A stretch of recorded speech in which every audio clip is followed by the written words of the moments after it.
ಗಂಡನನ್ನ ಕಳ್ಕೊಂಡಿದ್ದ ಆಕೆ ಹೆಂಡತಿಯಿಂದ ದೂರ ಆಗಿದ್ದ ಆತ ಜೋಡಿಯಾಗಿದ್ರು.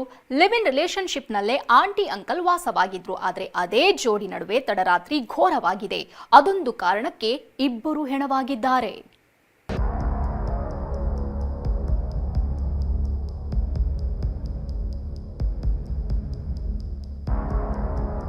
ಆಂಟಿ ಅಂಕಲ್ ನಡುವೆ ಲಿವ್ ಇನ್ ರಿಲೇಶನ್.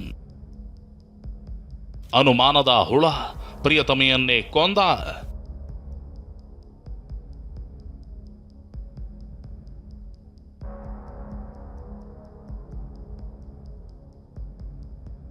ಈಕೆ ತೆಲಂಗಾಣ ಮೂಲದ ಲಲಿತಾ. 49 ವರ್ಷದ ಲಲಿತಾ ಗಂಡನನ್ನ ಕಳ್ಕೊಂಡಿದ್ಲು. ಬಳಿಕ ಮಕ್ಕಳಿಂದಲೂ ದೂರವಾಗಿ ಬೆಂಗಳೂರಲ್ಲಿ ಒಬ್ಬಂಟಿಯಾಗಿ ಬದುಕು ಕಟ್ಟಿಕೊಂಡಿದ್ಲು. ಇದೇ ಲಲಿತಾಳಿಗೆ ತುಮಕೂರು ಮೂಲದ ಲಕ್ಷ್ಮೀ ನಾರಾಯಣನ ಪರಿಚಯ ಆಗಿತ್ತು. ಆಂಟಿ ಅಂಕಲ್ ನಡುವೆ ಪರಿಚಯ ಪ್ರೀತಿಗೆ ತಿರುಗಿತ್ತು. ಲಿವ್ ಇನ್ ರಿಲೇಶನ್ಶಿಪ್ನಲ್ಲಿ ಇಬ್ಬರು ಇದ್ರು. ರಾಜಗೋಪಾಲನಗರದ ಇಂದಿರಾ ಪ್ರಿಯದರ್ಶಿನಿ ಲೇಔಟ್ನಲ್ಲಿ ಬಾಡಿಗೆ ಮನೆಯಲ್ಲಿ ವಾಸವಾಗಿದ್ರು. ಹೀಗಿರುವಾಗಲೇ ಕಳೆದ ರಾತ್ರಿ ಇಬ್ಬರ ನಡುವೆ ಜಗಳವಾಗಿದ್ದು, ಅದೇ ಜಗಳ ಕೊಲೆಯಲ್ಲಿ ಅಂತ್ಯವಾಗಿದೆ. 5-6 ವರ್ಷಗಳಿಂದ ಜೊತೆಗಿದ್ದ ಲಲಿತಾಳನ್ನ ಪ್ರಿಯಕರ ಉಸಿರುಗಟ್ಟಿಸಿ ಕೊಂದಿದ್ದಾನೆ. ನೀವೀಗಾಗಲೇ ಗಮನಿಸ್ತಾ ಇದ್ದೀರಾ ಟಿವಿ9 ದೃಶ್ಯಾವಳಿ ನನ್ನ ಹಿಂಭಾಗದಲ್ಲಿ ಇದೇ ಒಂದು ಮನೆಯಲ್ಲಿ ಕಳೆದ ರಾತ್ರಿ ಘಟನೆ ನಡೆದಿರ್ತಕ್ಕಂಥದ್ದು.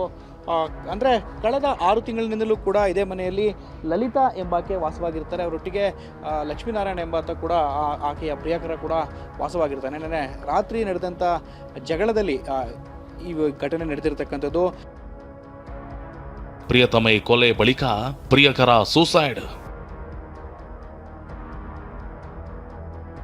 ಲಲಿತಾ ಮತ್ತೊಬ್ಬನ ಜೊತೆ ಅನೈತಿಕ ಸಂಬಂಧ ಹೊಂದಿದ್ದಾಳೆ ಅಂತ ನಾರಾಯಣ ಅನುಮಾನ ಪಟ್ಟಿದ್ದ. ಇದರಿಂದ ನಿತ್ಯವೂ ಜಗಳ ಆಗ್ತಿತ್ತು. ಅದೇ ಜಗಳ ತಡರಾತ್ರಿ ವಿಕೋಪಕ್ಕೆ ಹೋಗಿದ್ದು, ಸಿಟ್ಟಿಗೆದ್ದ ನಾರಾಯಣ ಲಲಿತಾಳನ್ನ ಕೊಂದಿದ್ದ. ಬಳಿಕ ಪಾಪ ಪ್ರಜ್ಞೆ ಕಾಡಿತ್ತೋ ಅಥವಾ ಅರೆಸ್ಟ್ ಆಗ್ತೀನಿ ಅನ್ನೋ ಭಯ ಇತ್ತೋ ಏನೋ, ತಾನು ಕೂಡ ನೇಣಿಗೆ ಕೊರಳೊಡ್ಡಿ ಪ್ರಾಣ ಬಿಟ್ಟಿದ್ದಾನೆ. ಇವರಿಬ್ಬರು ಹಲವು ವರ್ಷಗಳಿಂದ ಒಟ್ಟಿಗೆ ವಾಸ ಮಾಡ್ತಾ ಇರ್ತಾರೆ. ನಿನ್ನೆ ಯಾವುದೋ ಕಾರಣಕ್ಕೆ ಅವರಿಬ್ಬರ ನಡುವೆ ಯಾವುದೋ ಒಂದು ಜಗಳ ಆಗಿ ಈ ಲಕ್ಷ್ಮೀನಾರಾಯಣನನ್ನು ಲಲಿತಾ ಅವರಿಗೆ ಸ್ಟ್ರ್ಯಾಂಗುಲೇಟ್ ಮಾಡಿ ನಂತರ ತಾನು ಕೂಡ ಆತ್ಮಹತ್ಯೆ ನೇಣಾಕ್ಕೊಂಡು ಆತ್ಮಹತ್ಯೆ ಮಾಡಿಕೊಂಡಿರುವ ಒಂದು ಪ್ರಕರಣ ನಮಗೆ ತಿಳಿದು ಬಂದಿದ್ದು.